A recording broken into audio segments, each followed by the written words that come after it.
Welcome to my 10th YouTube video where I'm going to be showing you guys my 10 favorite exercises.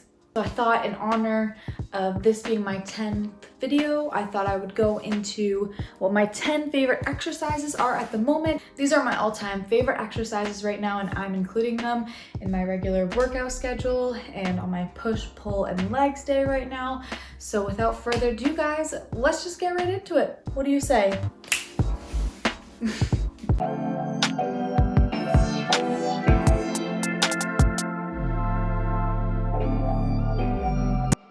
Alright guys, so the very first exercise I have here, we're going to be targeting some abs, because if you guys have been watching my other videos, you know I like to incorporate some just straight abs exercises. One of my favorites right now is the hanging leg raises.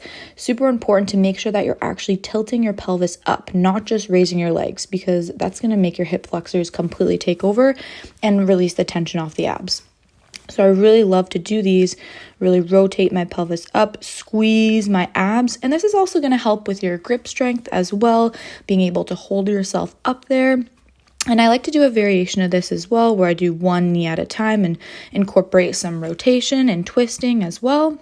Also, guys, with hanging leg raises, it's really important to make sure you're not swinging, to make sure you're not using some momentum to help with the movement. Use those abs. My next favorite exercise, and these are not in any particular order, all these are just my top 10 favorites right now, but we're going to be tackling the pull-up. And if you guys have not yet checked out my how to do a pull-up video, please check that out. I'll link it down below. These are just a great compound movement. You're going to be using so many different kinds of muscles. And I like to change up my grip on these, so you can go with a neutral grip, underhand, overhand, really just change it up. And I've just been incorporating these on all my back days. I just do as many as I can, and I do 3 to 4 sets and switch up the grips. Right now, guys, I'm obsessed with just going ham on my quads. Not ham on the hammies, but ham on the quads. So I like to do these heel elevated goblet squats. Elevating your heels like this transfers more of your weight onto your toes, which makes your quads take over here. And I like to grab a heavy dumbbell, and I love going intense with legs. So what I do is I do 8 reps with a heavy dumbbell. Then I take a lighter dumbbell, maybe 5 to 10 pounds lighter, and then I'll do 10 more reps. Incorporating these drop sets here and there. You don't have to do it for every single set, maybe just your last set, but this is just really going to up the intensity. Then drop that one and then do 12 just body weight squats. So 8, 10, 12 as you go lighter. A little bonus hack is if you do a superset of those with jump squats. Oh, you want to know a fun fact? I didn't start training chest until like 6 months into weightlifting, because I was scared that it was just going to completely make my boobs disappear. But that is not true, guys. You're just going to add some muscle onto your chest. It's actually really good to train. So I love training chest now. I do not skip it on my push days. And so I have been loving doing a floor dumbbell chest press. So once your elbows kind of hit the mat or hit the floor, you know to drive right back up. And so you can load these up and go heavy with them, because then you don't have to worry about, injury or anything like that, because you have the floor right there at the bottom. I also like to switch it up and do some unilateral alternating dumbbell chest press as well. And you can even hold one dumbbell at the bottom, and then you can hold, and then you can do the other reps there. It's kind of awkward to set up, but you can just put it on your legs. And then what I do is I superset these with incline push-ups.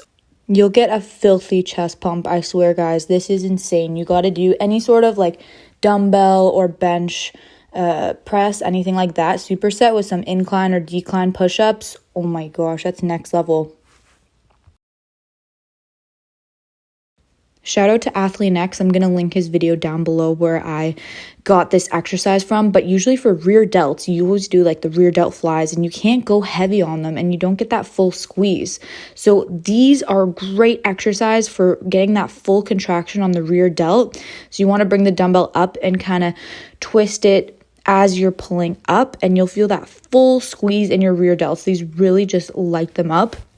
I highly recommend, and you can go heavier on these, whereas the rear delt flies, you can't go nowhere near as heavy, and you're using momentum, and it's just not focusing on that rear delt as much. So I have been doing these lately for my rear delts. You want to make sure that your elbow is going to be more away from your body, so that's going to put more of the tension on the rear delt. Whereas if you keep your elbow tucked to your sides, you're going to have more lat involvement. So just bring the elbow out to the side and you'll feel that squeeze in the rear delts.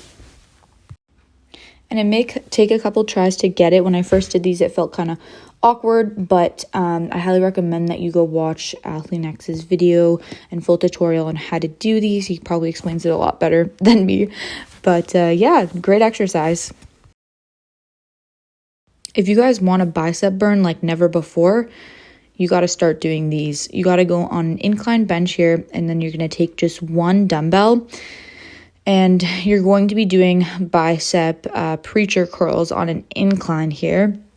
And so you want to basically keep your palms facing the ceiling the entire time. So you want to fully extend down, and then you want to contract and bring that dumbbell back up. And with any kind of bicep exercises or triceps as well, it's a good rule of thumb to make the eccentric twice as long as the concentric, because that eccentric is where you're really tearing down those muscle fibers. So do it slow and controlled, and then make sure you feel that full squeeze at the top. These ones definitely light it up. And then at the end, I like to do like mid to top. Like I don't do the full range of motion. I just do some partials to really just fatigue the muscle at the end of each set. This is my favorite shoulder burnout right now. It's a front, side, front raise. So these are really going to fatigue those front and side delts like you wouldn't believe. And I just like to do, 20 to 30 reps at the end of maybe like a shoulder superset or something like that towards the end of the workout to really just fatigue the muscles. And if you want to feel a real burn, you got to really slow down on the eccentric. And the next one is a real leg burner. Shout out to TJ and Adam. They love this exercise. So you're going to do cable crab walks. You're going to hold the cable machine like so, and then you're going to basically crab walk forward and back. You don't want to go too heavy, just heavy enough where you can keep your back up nice and straight. You're not leaning too much forward. And you want to pretend that there's like a laser beam over your head. So if you go up too high, it's just going to chop your head off, and this will really help you get that depth. If you guys have done these maybe with dumbbells or just body weight, cable is a whole new world. Try it out. Jeff Cavaliere has a lot of great exercises, and this one is another one of those really good ones. They're called bicep slicers, I believe. So you're going to slice one single rep of a bicep curl into 9. So you're going to go down 1/9 of the way, then a little bit more to basically slice it 9 times. And then the next rep, you're going to slice it 8 times, then 7 times, all the way to 1 full rep. And these will really light those biceps up on fire. Make sure you're feeling that full contraction at the top and really squeezing. Guys, right now, comment down below what your favorite bicep exercise is right now, and maybe it'll make it to my next top 10 exercises video. And these are also a really great biceps finisher. So after you do like 3 sets of different bicep exercise, you can just kind of throw these in as the last set. All right, guys, the 10th exercise, the last one on my favorites list, is going to be tricep dips. And these, I feel an insane tricep pump. Also, I feel it in the chest and the front delts as well. So this is going to be a great exercise for all those things. And they're going to tire you out. Just look, I'm dead after these. So you want to kind of lean forward when you come down. You don't want your forearms to be leaning back as much. So try and keep them, pretty straight. So that means that you're going to be leaning forward. I know that was 10 exercises, but I wanted to include a little bonus in there. I've been really liking the cable chest press. And a little tip that I have for you is when you're doing the rep, try and think about doing like a scooping motion, and you'll really feel that full contraction in the chest. All right, guys, so that is a wrap to my top 10 favorite exercises. I hope that you guys enjoyed this video. I hope it put a smile on your face or you learned something new. And guys, please comment down below what kind of challenge you'd like to see, because I want to do some more fun challenges and stuff like that, because I want to make it fun for you guys, make it entertaining. So if you have any ideas, please comment down below. And if you are not yet subscribed, please subscribe to my channel. And I hope that you guys have a killer day.